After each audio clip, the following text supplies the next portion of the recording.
Now, as you probably know, we just got a nice behind the scenes look at The Last Jedi that was released at D23.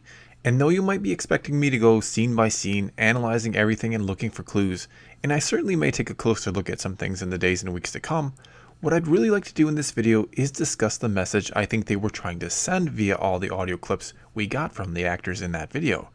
And that would be that this movie is not going to be anything like we expect it to be, that it's going to really start to change our understanding of Star Wars, and that The Force Awakens really didn't offer us too many clues as to what direction this story is heading in. In fact, just like with the teaser trailer a couple months ago, when Luke said it's time for the Jedi to end, I really think one of the goals here was to really start to get the fans ready for what's to come, to maybe even start to soften the blow because they're really going to expand on or change Star Wars, and probably the Force in particular, in ways that differ from George Lucas's version of it. And as I've said before, I think Disney is going to truly begin to make Star Wars their own, starting with this next movie. Because the first two movies of Disney's reign were almost their way of playing it safe, with The Force Awakens really being a retelling of A New Hope and playing off of nostalgia. And it certainly did work, since most people enjoyed it and it made a ton of money. And I certainly understand why they did it, because it was like a welcoming back to Star Wars that I think a lot of people needed and appreciated. The problem for me, however, was I didn't need to be welcomed back to a galaxy far, far away because, well, I'd never really left.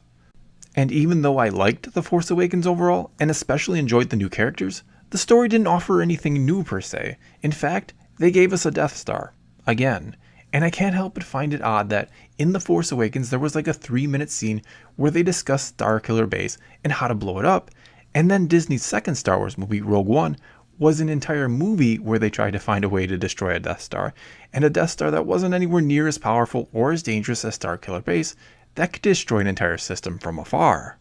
In other words, I find it odd that in The Force Awakens, Starkiller Base, or the Super Death Star, was almost a side plot that a room full of people puzzled out how to destroy very quickly, but then Rogue One is a desperate story about how a small band of heroes must come together to find a way to stop the ultimate threat or all hope will be lost. I don't know, maybe I'm the only one who finds irony there. But another thing Rogue One was a movie that was firmly affixed to the original trilogy, and A New Hope in particular. In fact, the movie led directly into A New Hope. It also gave them a reason to use Darth Vader, though to their credit, they did so sparingly instead of relying on him. But they still used him, and he is no doubt the most iconic villain in history. His presence alone in the marketing campaign no doubt got plenty of average moviegoers into the theaters. Which means this movie also used a heavy dose of nostalgia to be successful. But now Disney has shown us, or probably feels they've shown us, that they know what Star Wars is with their first two movies, or maybe I should say what it was, because I do think they're about to change, well, quite possibly everything. And again, I think that's what the behind the scenes look was supposed to do, get us, the more devoted fans, ready for these big changes, because I think they're going to roll the dice with this next movie and see what people think about a fresh take on Star Wars, which is what John Boyega mentions in the behind the scenes look. And I think the reason why you do that is to make everything feel bigger and to create room for many more and different types of stories to be told within the galaxy that have to do with the Force, because eventually the average moviegoer or more casual fan will get tired of recycling the same story of Jedi versus Sith, even though a lot of us, myself certainly included, never would. And the last thing Disney wants is for Star Wars to start to feel tired and old, or for people to start talking about the good old days of Star Wars before it got boring.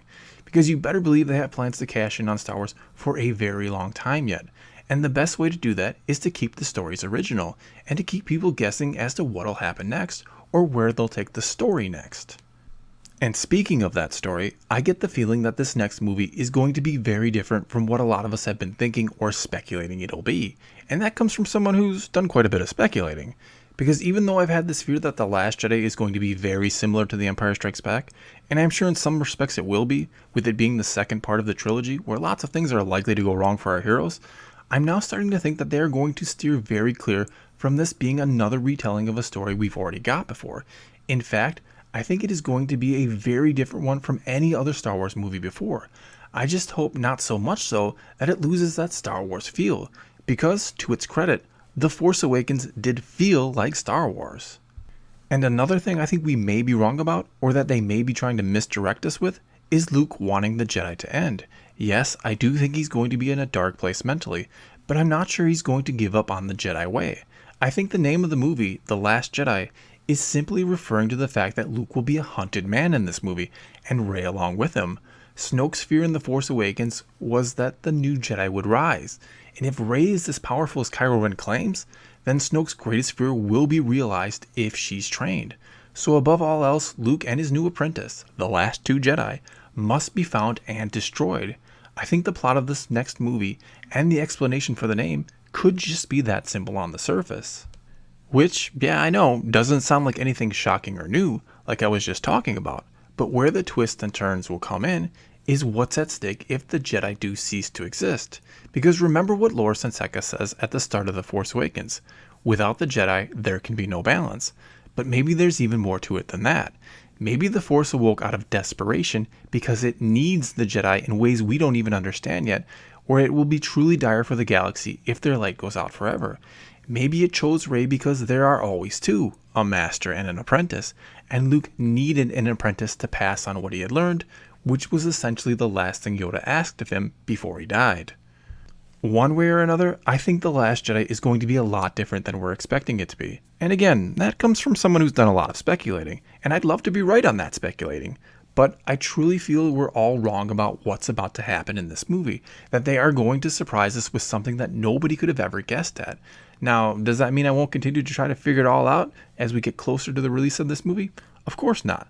But I think what everyone will be talking about after this movie is if they like all the changes to Star Wars or not. Well, that's all I got for you this time. Now it's your turn to tell me what you think. Is The Last Jedi going to be totally different from what we were expecting and something entirely new? Or is it just going to be the usual and this is all hype and things will be the status quo?